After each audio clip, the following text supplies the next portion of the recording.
Popular en el Senado. Muy buenos días, señor Barreiro. ¿Qué tal? Muy buenos días. Bueno, la primera pregunta que le hago es, no sé si Rita Barberá le ha mandado también a usted un mensaje, porque algunos compañeros de partido, como Vicente Betoret o José Ciscar, dicen que han recibido mensajes subidos de tono donde, bueno, de alguna manera les acusa de deslealtad.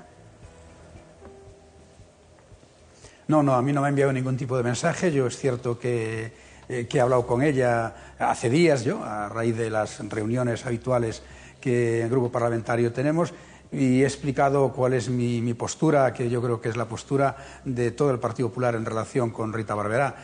Fundamentalmente yo creo que hay que entender dos cuestiones, ¿no? Bueno, la primera, que hasta este momento, que tengamos conocimiento, no hay ningún procedimiento judicial abierto en relación con Rita Barberá.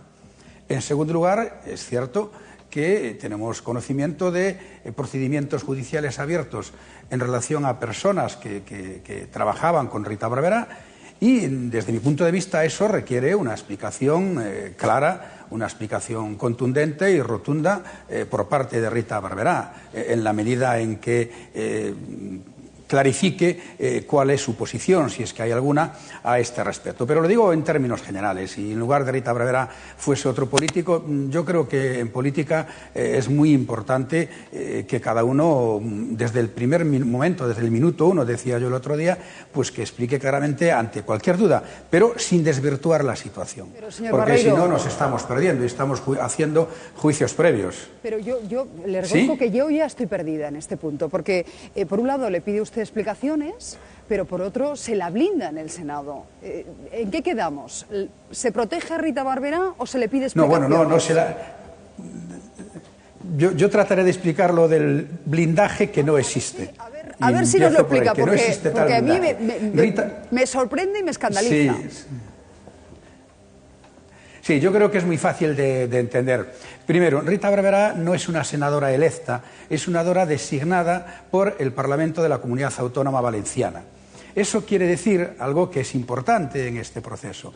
Quiere decir que si en un supuesto de convocatoria de elecciones generales y de disolución de las Cortes, Rita Barberá continuaría siendo senadora hasta que las Cortes valencianas convoquen sus propias elecciones autonómicas. Es decir, que el hecho de que Rita Barberá sea o no senadora depende de que haya o no elecciones en Valencia. Primera cuestión que es importante. Segunda cuestión, Rita Barberá está, porque ya estaba, en la Diputación Permanente como suplente, pero eso no le añade nada. No le añade nada por la circunstancia que yo intentaba explicarles, porque su condición de senadora no está vinculada a unas elecciones generales, a unas supuestas elecciones generales, sino al hecho de su nombramiento por parte de las Cortes Valencianas. Y por último, algo que me parece fundamental, porque este tema de los aforamientos yo creo que no se está explicando correctamente, y si me lo permite yo intentaría hacerlo. El aforamiento no supone en ningún momento un blindaje, porque yo creo que en este país nadie dudará, nadie pondrá en tela de juicio la autonomía, la imparcialidad del Tribunal Supremo. Lo único que hace el aforamiento es que la persona que tenga ese aforamiento en función de un estatuto de autonomía, en función de la propia Constitución, va a ser juzgado por un órgano jurisdiccional diferente. En el caso concreto de los representantes de las Cortes Generales, pues en el supuesto de que tengamos que ser juzgados, los iremos por el Tribunal Supremo, pero no creo que nadie dude de que eso implica, digamos, una ventaja desde el punto de vista de ese proceso. Pero, señor Barreiro, usted nos dice, ella es senadora por designación autonómica y por tanto lo es hasta que se convoquen nuevas elecciones en Valencia, hasta el año 2019, hasta que acabe la legislatura valenciana.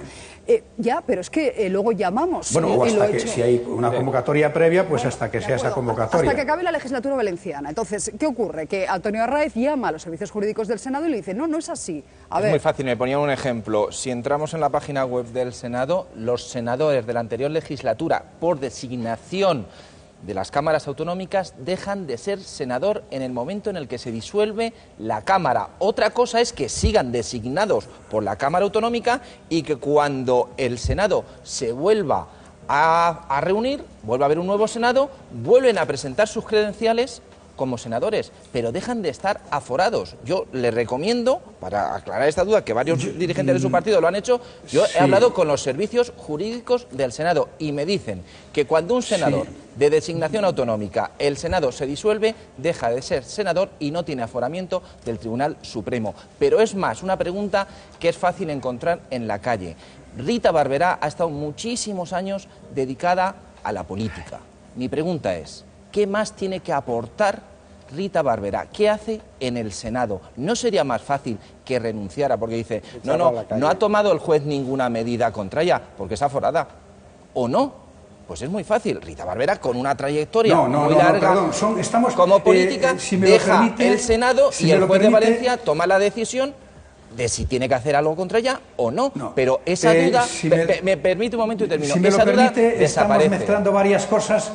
Es la misma, es la sensación que tiene el ciudadano. Si me permite, a ver, deja que responda, señor Barreiro. Responda, por favor. Pues si me permite, yo trato de explicárselo porque a mi juicio ha mezclado usted varias cosas que no son del todo correctas. Primero, yo discrepo de la interpretación que hacen los servicios jurídicos de la Cámara, pero no es que lo haga yo. Lo hacen un gran número de representantes de catedráticos de Derecho Constitucional. Pero en todo caso, señor Barreiro, les invito a ustedes a que lean... Déjeme que le diga solo una cosa. Yo he hablado con muchos catedráticos de Derecho Constitucional sobre este tema y tengo que darle la razón. O sea, hay gente que me da la explicación que usted nos acaba de dar y que avala lo que usted nos acaba de contar. Lo que pasa es que los servicios jurídicos del Senado cuentan otra versión. Es más fácil...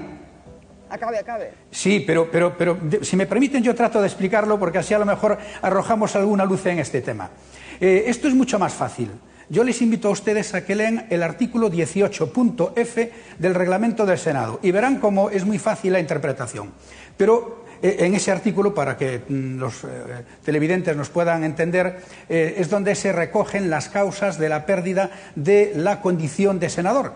Y hay un apartado específico, que es el F, que se refiere a los senadores de designación autonómica, que dice claramente que es cuando son, de alguna forma, revocados por las comunidades autónomas. Pero vamos a hacerlo todavía mucho más complicado. Imagínense que mantenemos la tesis de los servicios... No, déjeme por favor que le explique. Si me permite yo se lo explico. Ese artículo es muy claro en ese apartado. Pero aún en el supuesto de que mantuviésemos, insisto, que yo discrepo, la tesis de los servicios jurídicos, y estoy más de acuerdo con las tesis de los profesores de Constitucional, entenderá que esa supuesta pérdida de aforamiento se produciría durante aproximadamente un mes y medio. Por lo tanto, un proceso judicial iniciado en una instancia no creo que vuelva a otra instancia en ese mes y medio. Segunda cuestión y precisión importante respecto de lo que usted me estaba diciendo. Es que es rotundamente falso que un juez no pueda iniciar un procedimiento sobre una persona que tenga un aforamiento en un Tribunal Superior de Justicia Autonómica o en un Tribunal Supremo. Eso es rotundamente falso. Simplemente el juez de instrucción lo que tiene es que remitir esas sospechas, esos indicios de delito al órgano correspondiente. Es decir, el juez de instrucción de Valencia, que esté investigando todo este proceso, si cree oportuno que debe ser investigada doña Rita Barberá, lo tiene muy fácil. Reenvía ese proceso al Tribunal Supremo. Por lo tanto, no podemos dar la imagen, porque es falsa, rotundamente falsa, de que el aforamiento implica que no se puede juzgar. Barreiro, se juzga por eso. Una instancia que es en este caso el Supremo. Señor Barreiro, mire, el caso de los seres que tanto les gusta a ustedes, el señor Chávez y el señor Griñán fueron llamados por la justicia muchísimo tiempo después que otras personas. Desgraciadamente no les gusta. Fueron llamados, ¿por qué? Porque el juez de primera instancia tiene que coger documentación, información para luego hacer un dossier solvente para elevarlo al Tribunal Superior, mientras que si está instruyendo un caso... El juez de primera instancia lo que hace es lo que se llama una pieza separada, en donde, en función de esa pieza separada o sin necesidad de pieza separada, hace... Hombre, claro, es obvio. Claro, pero eso es lo que tiempo. se llama jurídicamente una exposición razonada. Claro. Y esa exposición razonada, no, pero es un proceso inmediato. Obviamente, ¿qué ocurre? No tiene que ser lo que diga ni usted ni yo, tiene que ser lo que diga un juez. Por lo tanto, creo que es bueno que en este país nos habituemos, incluso cuando afecte a políticos, a respetar un principio constitucional que es el de la presunción de inocencia. No estamos diciendo otra cosa. Y esto es lo que ocurre en el caso de Rita Barberá, que obviamente yo no prejuzgo nada. Yo lo que estoy diciendo es que en este momento Rita Barberá no está siendo investigada por ningún juez. A lo mejor mañana lo es. Y en todo caso, para evitar cualquier tipo de dudas e interpretación, Rita no tiene ningún aforamiento específico que le impida ser juzgada. Punto número 1. Segundo, el Partido Popular actuará con la misma claridad, transparencia y contundencia en el caso de Rita Barberá que en el caso de cualquier otra persona.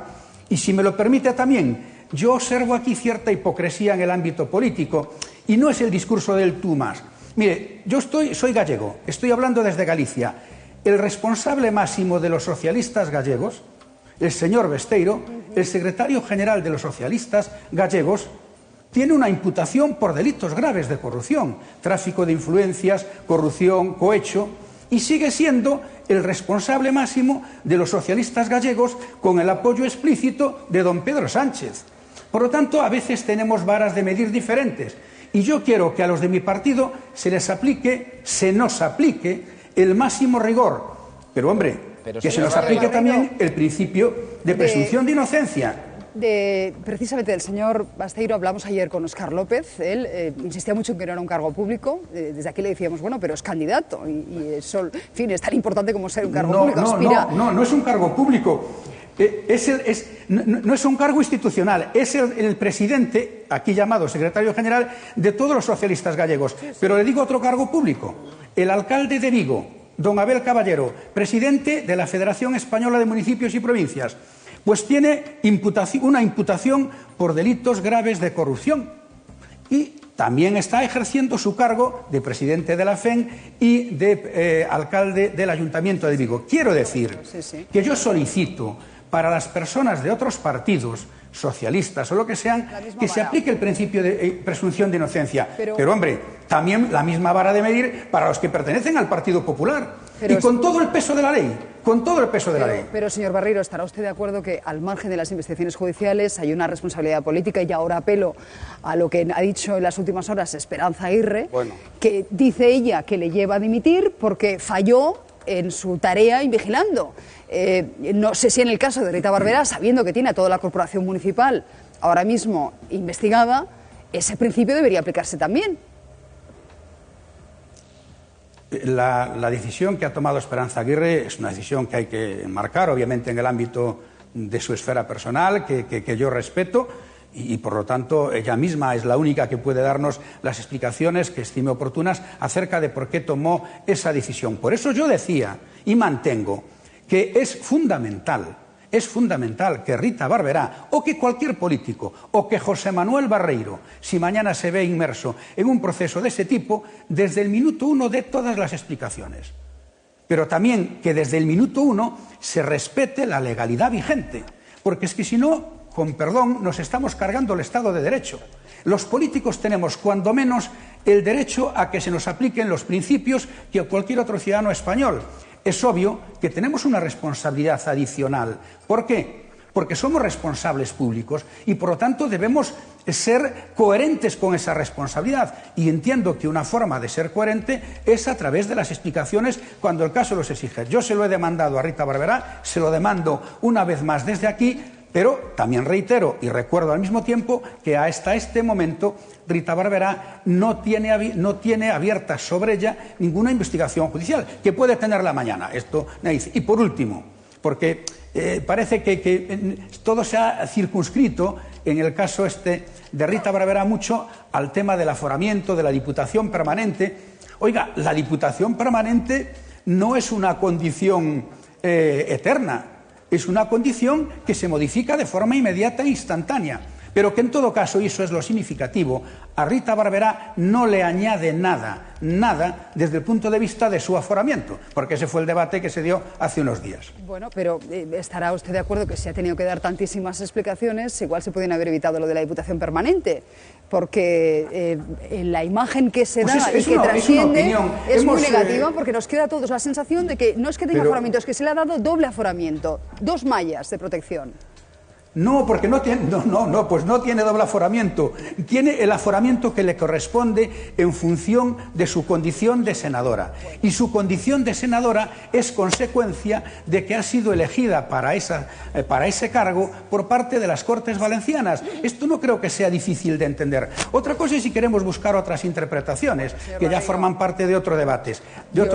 Pero la realidad es esa, es que Rita Barberá, su condición de aforada le viene dada por el hecho de que es senadora, igual que a mí, y además, en su caso, la condición de senadora obedece a haber sido elegida por parte de las Cortes Valencianas. Todo lo demás, pues le podemos dar de muchas vueltas. Mire, en el Senado en este momento hay un senador que fue portavoz del Grupo Socialista, el señor Iglesias, que fue presidente de la Comunidad de Aragón. Hace muy pocos días, porque hablaban ustedes hace un momento de la responsabilidad invigilando. Sí. Hace muy pocos días acabamos de conocer la condena a prisión a uno de sus colaboradores más estrechos, a un viceconsejero, incluso solicitando una investigación sobre el propio don Marcelino. Nadie ha planteado si Marcelino está o no en la Diputación Permanente, porque no está siendo investigado por ningún juez, pero un colaborador suyo que dependía directamente de él, que había sido nombrado por él, acaba de ser condenado, no imputado, condenado por un juez a penas de prisión por corrupción. Y no se ha abierto ese debate. Por eso entenderá que hay elementos y criterios diferentes sobre el mismo asunto. Bueno, pues señor Barreiro, gracias de verdad por atendernos. Gracias a ustedes, ha sido un placer, de verdad.